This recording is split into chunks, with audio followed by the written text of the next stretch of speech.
Do you feel you were the victim of an illegal strip search? If so, call us at 1-800-MONTEL-2. That's 1-800-MONTEL-2.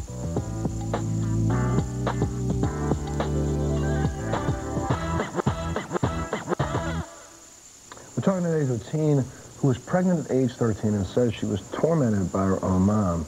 Nikki, I gotta... How old were you when your neighbor came over to your house? I was 12. Now, where was your mother at this time? She's going to work? Was she working? She was at work. And this is a question I've had, and you just didn't seem... If she was working, she was bringing home a check, correct? Yeah. What was your mom doing with all the money? I don't know. When I was younger, she drank a lot, and I got extremely upset and made her promise me that she'd quit drinking. But I believe she might have been drinking without me. So she's at work, and you used to have to sit at home. This is one of those days you weren't going to school, correct? Mm-hmm. And what, you had a neighbor who would come over and what, just to hang out and see how you were doing? Yeah, there was once that he came by when she was gone. And what happened? He forced me to have sex with him, and that's how I lost my virginity. At age 12. And then from that point on, what? It was about almost a year before I actually had sex willingly. But, and that's when you met this 20-year-old. Did your mother not have an issue with the fact that you were 13 years old going out with a 20-year-old man?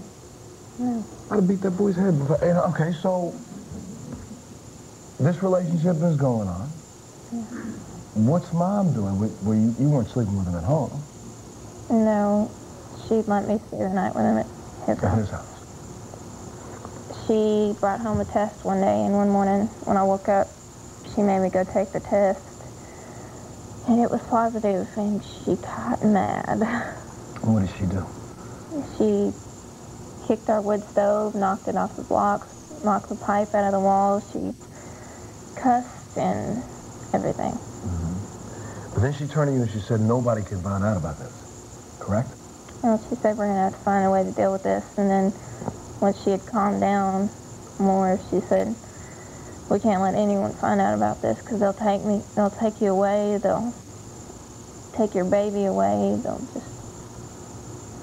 So, for the next, what, 5-6 months, you hid your pregnancy?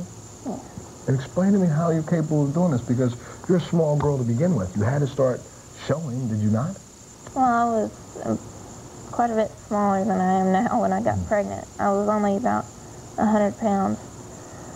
And so I just started wearing baggier jeans and bigger t-shirts and ended up wearing my mom's clothes. Was it a guidance counselor at school that asked you, or a social worker? It was a social worker. They had gotten a call that I was carrying a weapon to school or something like that, which wasn't true. But they had to search me and everything, and when she searched my body, you know, I was pretty large at that point, and she asked me if I was pregnant, and of course I told her no, and I started getting really scared because they'd find out. Mm-hmm. And you went home from that visit with that social worker and said that to your mom, right? Mm-hmm. Do you think that's what made your mom panic? Yes. So now I want you to describe and tell these people what happened. Was it the same day, or was it the next day that she did this? It was about a week later. A week later. I was sick to my stomach at school, so they had me call my mom and have her come pick me up. And when she did, we went to the house, and she had me start walking up and down the hallway. I thought, I've got a sick stomach, I don't feel like walking, but she had me walk back and forth, and she had an OB kit underneath her bed. Did she discuss this with you before she did any of this? No. You just come home from school, she says start walking. Yeah. So you start walking, and she comes in with this kit from out from under her bed. Mm-hmm. And what was in this kit? There were clamps, there was a scalpel, there were blankets and pads, and... Your mom was a nurse. Yes. So then she asked you to go in the bathroom and do what? Sit on the toilet, correct? Yeah. And then this woman took a scalpel and broke her daughter's water. Correct? You didn't go into labor? No. She had you do what then? She had me, this was about 4:30, she had me walk back and forth till about 9:30, 10 o'clock. So you walk until 9:30, then what did you do? She told me to go ahead and go to bed, and so I went to bed, and the next day got up and she had her friend stay the night, and when I woke up the next morning, she had me start walking. I went to see my boyfriend that night, and he broke up with me.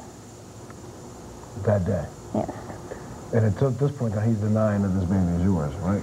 That's Well, every once in a while he would say, well, I don't know who you're pregnant by, but once we found out that I was pregnant, he turned mean. He would tell me how worthless I was, how if he left me, I would never get with anybody.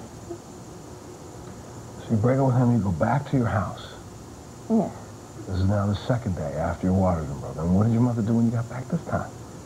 She had me walk a little bit more before I went to bed, and my contractions were starting to get a little bit closer together, but I didn't have as many as, she said I didn't have as many as I was supposed to. So when I went to bed, she came in there, and I asked her if she thought my baby was going to die, and she said she didn't know, but that wasn't something I should worry about. Mm-hmm. So you went to sleep that night? Eventually. Next night, night 2.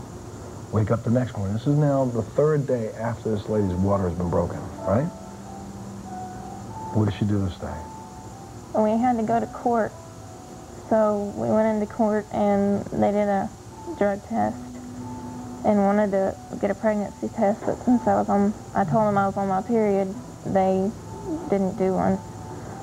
And they said it was positive for methamphetamines, but other than cigarettes, I've never done any drugs but alcohol. So we went straight to a doctor's office and got a blood drug test done. And they told me I still had to go see the drug counselor in Little Rock. And the drug counselor his office was in a part of Baptist Hospital in Little Rock. So we went down there to see him and was in his office for about an hour. And by then my contractions were about, I'd say somewhere around half an hour apart. And then I want to take a break, but what I do not understand is that you just said you went to 2 different hospitals. This is a 13-year-old girl, 2 different hospitals, medical staff everywhere. This child is 6 months pregnant. They're doing tests, drawing blood from you, and no one knows you're pregnant? No one found that? Nobody could figure that out the entire time you were there? She's in contractions in a hospital, and no one knows it. Let me take a break. When we come back, we'll find out what happened. We'll be back right after this.